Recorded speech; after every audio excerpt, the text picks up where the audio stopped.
We're human beings. You can't drink polluted water. I understand that.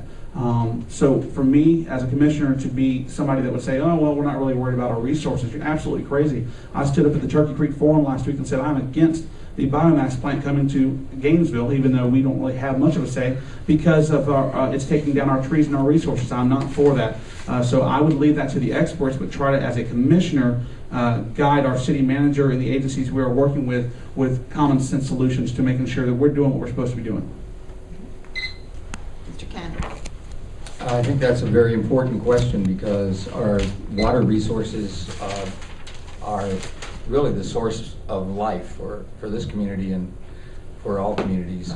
If we don't protect our water, there are some cases like in the Dakotas where the aquifer wasn't protected from uranium mining practices, and they ended up with radioactive aquifer. It's pretty hard to fix that once the problem is made.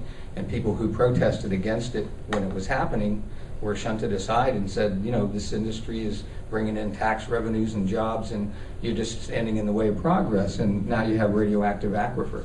Now, we don't have that problem here, but we do have an aquifer that is the drinking water supply for this whole area, and it's a lot easier to keep it clean than it is to clean it up once it's been polluted. And if you talk to any of the divers who've been diving here for the last 20, 25 years, they will tell you that the water quality down there is not maintaining very well. So the problem is that local government doesn't have a lot to say about that. We have to be a strong advocate for the best protection. We can put more protection in place if we don't just let the water management district determine what happens on a strictly technical level. Here's the permits they need, they've got them, okay, we're okay with that.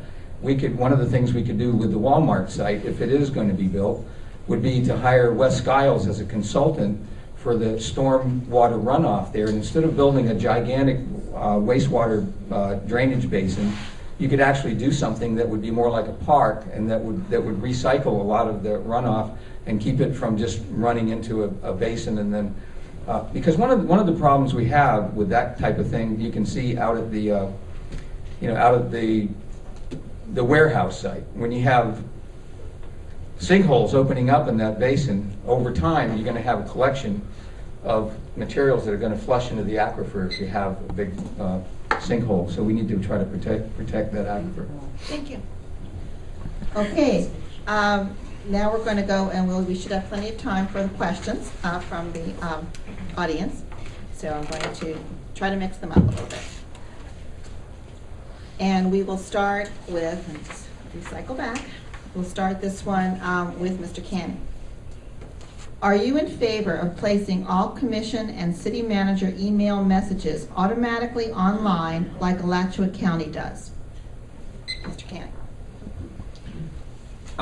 That's an easy one to answer. I would say yes to that, and I would also say that the city should adopt a public records policy that is based on a best practices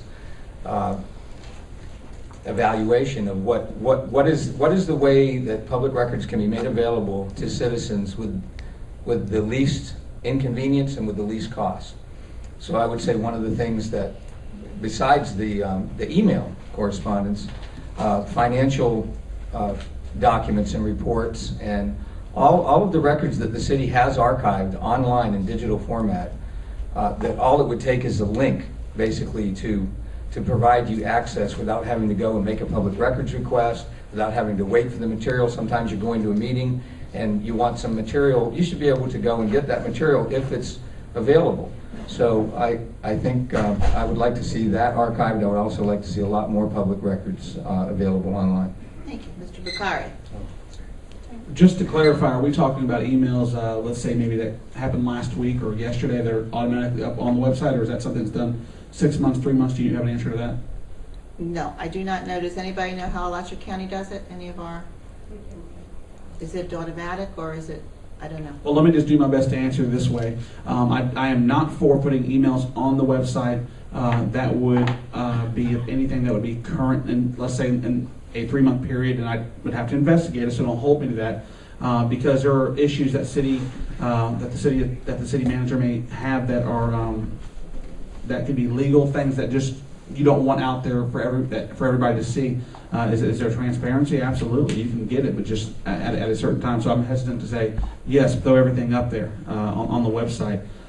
At some point, should it be legal to get or get the record? Absolutely, whatever the law says should be done, and that has to do with Florida records. And I know my opponent, Mr. Canny, knows a lot about Florida records or state laws and records, because currently he has a lawsuit against the city for that. But we'll go into that some other time. But I'd have to look more into that question just to answer. It's a kind of an open-ended question. Thank you.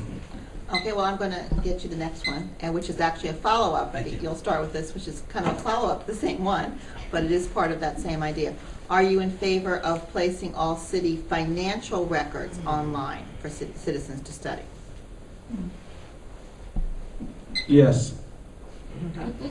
We're in agreement on that. All right, good.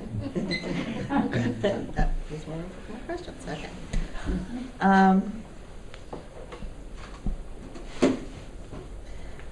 There are concerns about items placed on the consent agenda at city commission meetings which does not allow for citizen input. How would you handle this issue if you are elected?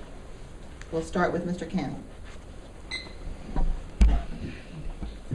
Well, this is an area that state law doesn't really address in an absolute way. It's one of those home rule issues that the city is allowed to make rules of procedure for how you conduct your meetings. So we have some leeway there. But you actually aren't required by law to even have an agenda. So it's really up to the citizens to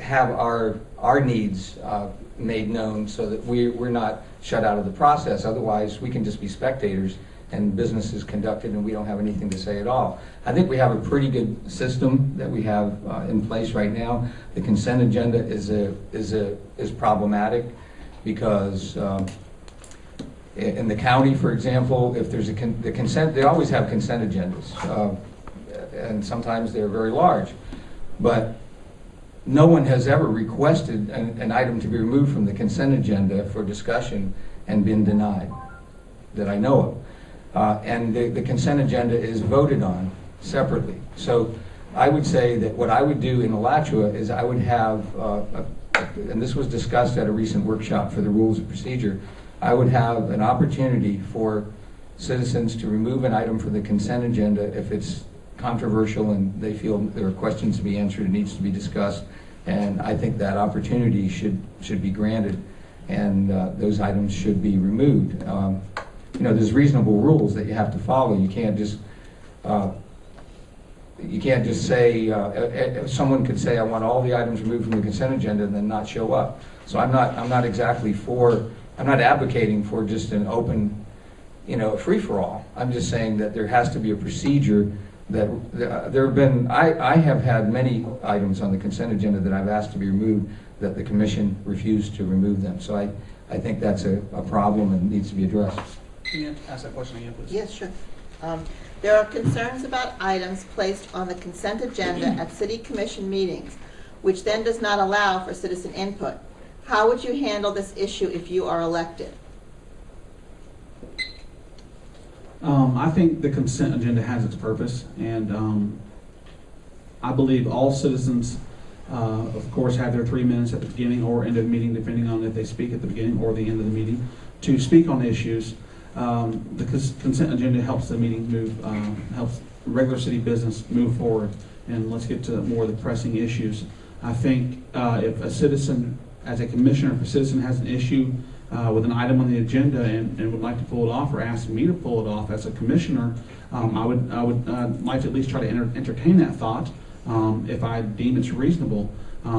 So how you handle the consent agenda, I won't say I'm confused, but you know, here's the deal. I want to work with people. I want to work with citizens. If you have an issue, let's talk about it. What are we trying to do? What I'm not for is going out there and requesting 10 million public records and keeping city staff from doing what they're supposed to be doing. I'm not for holding up city business. And I think that question comes from the recent remarks about the consent agenda from, and